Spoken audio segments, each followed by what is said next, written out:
And to this now, the Eastern Cape Liquor Board has laid criminal charges against the owner of a tavern in Hofmeyr. This after 3 people died at the tavern on Christmas Day. Initial reports indicate the deaths could be linked to an unknown substance that was sprayed inside the tavern.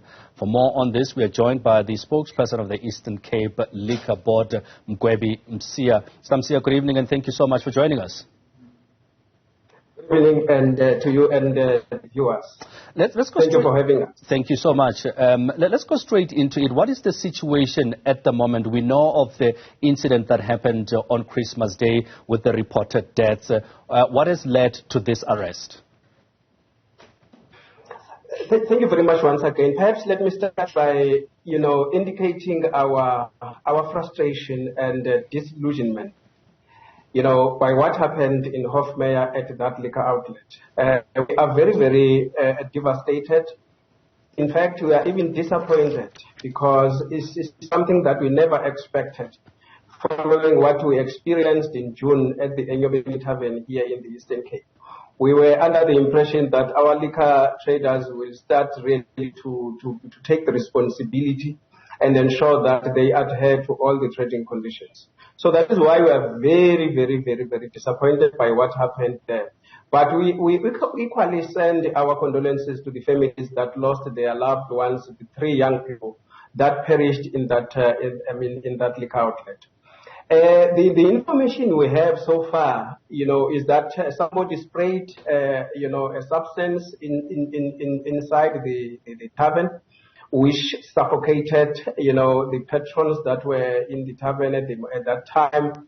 And there was a stampede, patrons running away from the tavern.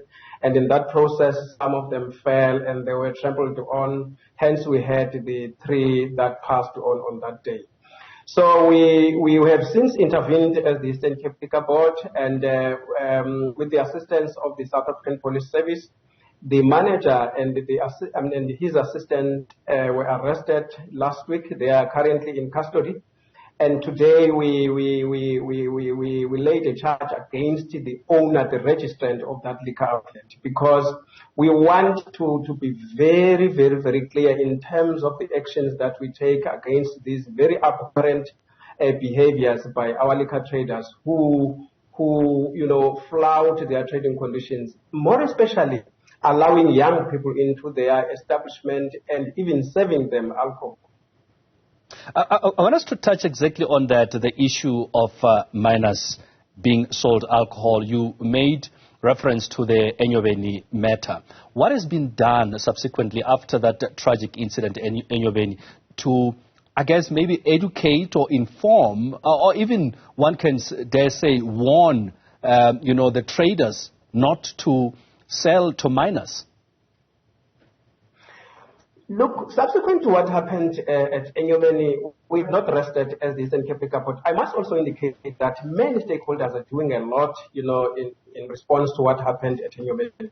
But from the point of view of the Eastern Cape Liquor Board, there is a lot that we've been doing in further capacitating liquor traders, educating them about the importance of respecting the trading conditions, the importance of taking their businesses seriously, running their businesses professionally, and understanding the risk of allowing young people into their establishment.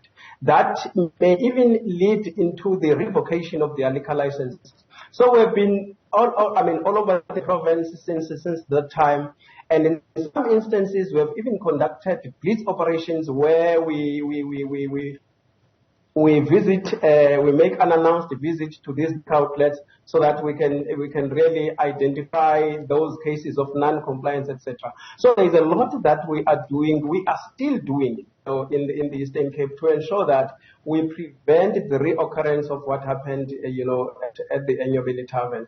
That is why we are very, very devastated, I must say, by what happened in Hofmeyr, because we really never expected it, following the amount of work that we have been doing in trying to empower and capacitate our liquor traders into the significance of adhering to the trading conditions, but also empowering communities. We have also engaged communities in the Eastern Cape you know, in the role that they can also play, or they must play, because communities have a responsibility also to work with us in regulating, you know, the liquor industry in the province. So we have been having a number of engagement sessions where we've actually been, you know, educating communities about their responsibility and how they should also monitor these liquor outlets in their respective areas. Because remember, these liquor outlets are within the communities. So communities have an equal responsibility to monitor them, and where they identify, you know, wrongdoing, they must immediately, you know, report such to SAPS or to the Eastern Cape Board. So there is a lot that we have been doing, including visiting schools. We launched a campaign at the end of this year, 2022, which we branded as Pens Down campaign, through which we really sought to educate young people about the dangers of underage drinking, but also to prevent the culture of organizing parties to celebrate the end of the examinations, which is what we have experienced in the previous years. So there is quite a lot that we have done in the province in seeking really to ensure that we don't experience the same, kind of an incident that we had at the Mgwebi. So I mean, what I want to understand, though, as you say, there's been a number of things that have been done to try and avoid this. But are we seeing actual action, where licenses are being revoked of these traders that flout the laws? Have we seen those kind of incidents? Because if it doesn't happen, they will continue trading to minors. Minors will always take a chance. Schoolboys and girls will always take a chance and try to get some alcohol. So are we seeing situations where exactly licenses are being revoked, where proper action is being taken to deal with this matter? Yes, indeed. We are very harsh when it comes to that. We have had instances where some licenses have been cancelled, some liquor outlets have closed down, and including those that are trading illegally in the province. So the licenses are, that is what we are saying to our liquor traders, to say that if you want to protect your business, please refrain from this kind of a behavior. Ensure that you trade responsibly. Because if you don't do that, we will certainly revoke your liquor license. Yes, indeed, we are doing that. I may not have the exact number now, but I know we have revoked quite a number of liquor licenses, by those that have failed to adhere. Particularly those that have been found, selling alcohol, to young people in particular, but also those that have, consistently flouted the trading conditions. Msiya, thank you so much. We're going to have to leave it there, but thank you so much for coming through to talk to us there. That is Mgwebi Msiya from the Eastern Cape Liquor Board talking to us about the arrest of those two, the owner and some of the people that are working at that tavern.